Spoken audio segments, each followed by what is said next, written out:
Hasil propam sudah keluar, Kapolsek Baito disidang soal uang damai 2 juta dari Supriyani. Beberapa waktu lalu, petugas propam Polda Sulawesi Tenggara memintai keterangan 6 anggota polisi. Mereka terdiri dari Polsek Baito dan Polres Konawe Selatan. Tindakan ini diambil untuk memastikan ada atau tidaknya oknum polisi yang meminta uang damai di balik kasus penganiayaan guru terhadap muridnya.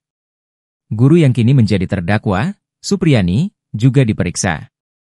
Pun begitu orang tua korban, Aibda Hashim. Kini, hasil pemeriksaan tersebut sudah keluar. Kapolsek Baito, Ibda Mo Idris, dan Kanit Reskrim Polsek Baito, Aibda Amiruddin, disidang etik pada Selasa, 5 November 2024. Kabid Humas Polda Sultra, Kombes Iis Christian, membenarkan keduanya disidang etik soal permintaan uang 2 juta rupiah. Sidang etik diambil setelah petugas propam memeriksa 6 personel polisi dimintai keterangan terkait dugaan pemerasan terhadap Supriyani. Pihaknya juga telah memeriksa Supriyani dan suaminya termasuk kepala desa, Kades, setempat. Akhirnya 2 yang disidang etik, terangnya.